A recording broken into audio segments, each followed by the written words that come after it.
What's up, guys? It's your boy Justin. Welcome to the latest episode of Tokusatsu Thursdays. For the final week of October, we're reviewing the Golden Bat Tokusatsu film from 1966. This is a black and white Japanese film starring Sonny Chiba as Dr. Yamato, or Tone, and it's directed by Hajime Sato. So this movie is based off one of Japan's oldest superheroes, who first originated from 1930s picture shows, which would be like a guy would set up a stand in like the town square or whatever, and with illustrated pictures would tell a story, right? And this character has been around in Japan since 1931, apparently, like pre World War II, right? And this is considered like one of the oldest superheroes of all time. Even like people say predates like characters like the Phantom and one of the most famous superheroes of all time, obviously. Superman, right? And according to some people, this is Shotaro Ishinomori's favorite superhero, who is the creator of Kamen Rider and the first two seasons of Super Sentai, which makes sense because one of his superheroes is Skullman, right? So the movie is about this UN research facility called Pearl Research Laboratory, which is run by a Westerner called Professor Pearl and his Japanese granddaughter, played by this Western actor. I forget it. It says here somebody wrote it here that in the comments section of the video I watched, that the guy, what was the guy's name? Alan something? Whatever. He apparently did like a lot of movies for Toho and Toei. Right? So, yeah. So, like, the movie opens up with this teenager stargazing whose name is Akira. Right, and he goes to he sees that this planet called Icarus is off its axis, heading for Earth, right? And he tells the local police, he tells the local astronomers. Nobody believes him, right? He ends up getting kidnapped by four guys in black suits, right? And is taken to the Pearl Research Laboratory, where it turns out they're not the villains; they're the good guys. And they explain that that they have a plan to destroy the planet Icarus, which is heading to Earth in like less than 10 days, right? And they need Akira to join the team, right?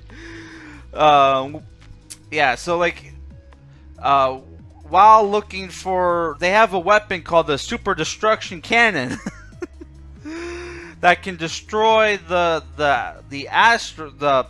planet Icarus, right?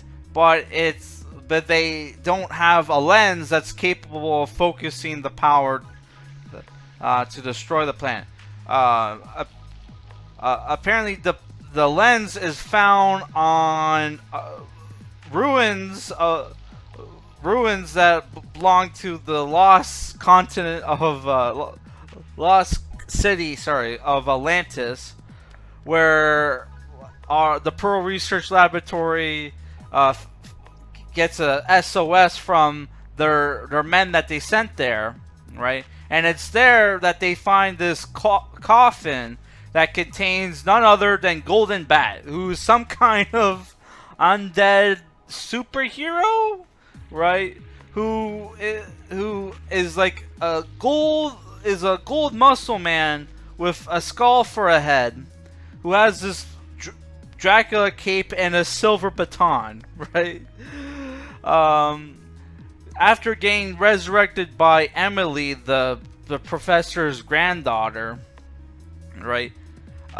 He allies himself with the Pearl Research Laboratory, right?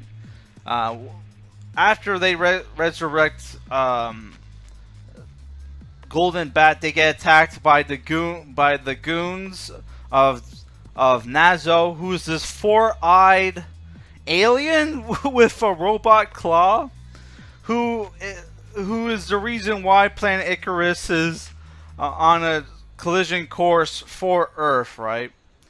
And it's up to our heroes to defeat Nazo and his three henchmen, which one of them is a wolfman called Jackal, a girl named Piranha, and a dude with a burnt face called Keloid, who is the crazy one of the three. He also has metal studs in his hair, right? So, what did I think about the movie? Oh, I forgot to mention the spaceship that Dr. Nazo uses is this giant drill-looking thing. Giant drill-looking thing called Nazo Tower, right? Yeah, which there was a point where, like, in the film, they were looking for Dr. Nazo because he had stolen the super destruction cannon, and nobody thought, hey, let's check under the earth. And since the spaceship thing is a big drill, it could probably drill into the earth. So what did I think about the movie? I thought for a 1960s tokusatsu film, it had a compelling story, the good actors, and good actors, and the main hero, Golden Bat, is a very original character because he has this like menacing laugh, and I just like the way he fights, where he whips his cape around and whacks dudes with his silver baton, which his silver baton can shoot a laser on one end, and at one point he uses the pommel part to like cut into a ship to get into a ship, which Golden Bat's powers seem to be flight, teleportation, like super strength, I guess. It's not, and he can shoot lasers out of his baton, right? Golden Bat is a pretty interesting character, and there is an anime of Golden Bat, but it's like lost media. Apparently, there's multiple Golden Bat movies, but a lot of them are lost.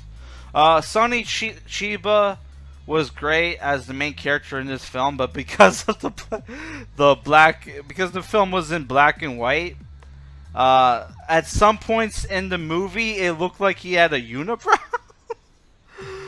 He had a unibrow, which he doesn't, but because he had some hair there in the shadows, it made him look like he had a unibrow in some of the scenes. Problems with the movie. Major problem to me is the movie's in black and white, and if you looked in the color pictures of the in color screenshots of the characters, the main villain has 4 eyes, and each eye is a different color, but that does not translate well into black and white. So it just looks like one of his eyes are white, and then the rest are different shades of gray. So obviously that doesn't translate, and so does Golden Bat. His costume, Golden Bat's entire body is supposed to be gold, but because he has a rubber mask and he's wearing this gold spandex, it makes his his head looks like a different color than the rest of his body, when it's supposed to be it's supposed to be all gold. And that's the major problem, is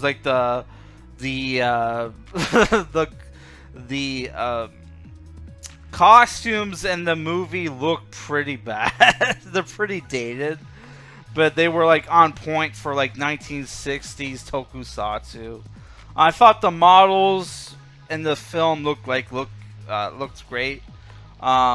I thought the main vehicle of our heroes, the flying car, could have been better design wise. But overall, and their like flight suits look so bad. It looks like it's like tinfoil material and bike like helmets, like lame looking helmets. So like yeah, it's like all they could have used Ultraman came out after this. Actually, I would say they should have taken some pointers from Ultraman, but I'm pretty sure Ultraman came out after this. Ultraman was what, like 68 or some shit. I shouldn't know. I reviewed it. The original Ultraman. But yeah, I don't know. The movie's a fun. The movie is a fun like tokusatsu film. You basically have this undead superhero versus like alien invaders. With yeah, but there's some continuity problems with the movie. Not continuity problems, but it's just like they have this thing where they have like the bad guys. The bad guys, it's not bad enough that they want to destroy Earth. They also want to steal the super destruction cannon so they can easily conquer other planets, right? Because the super destruction cannon is basically like a portable Death Star, right? So like they try to infiltrate the lab to steal it, but then they don't have the lens. So they have Piranha take the place of Naomi, and she's able to morph into Naomi's form. But like when they need a Kelloid to do that with Professor Pearl, they both need to be in a machine. So how come when the one girl could transform easily, but the other guy, I don't know. It's just stupid shit like that. But yeah, I don't know. I thought if you're a fan of older sci-fi and I don't know, B movies, you'll probably like this. But yeah, the movie's pretty dated. So, and the kid Akira makes some very goofy faces, faces throughout the movie, and it's just he's a bad face actor. When it came to speaking his lines, he was okay, but yeah, and obviously the Western actor in the film is the dubbing for him. Obviously somebody had to dub over him, and they didn't look like that voice would come out of that guy. But overall, I thought the movie was interesting. It's worth a watch. Would be cool if somebody would make a colored version of this film. There's this AI thing that can color, add colors to old black and white movies, right? Which, yeah, because there's some I watched a bunch of older black and white films a few years ago that was on YouTube that somebody uploaded that was recolored using AI. It would be nice if somebody did that with this film. But I don't know, maybe they need the masters or whatever. But yeah, overall I thought the movie was good. So next week, I don't know what I'm going to be reviewing, but next week I'm going to start watching Kamen Rider 01. And I already watched the first 7 episodes, but it's 40 something, so I'm probably not going to finish it by next week, but we'll find something to review next week if I don't finish 01 in time. Alright guys, peace.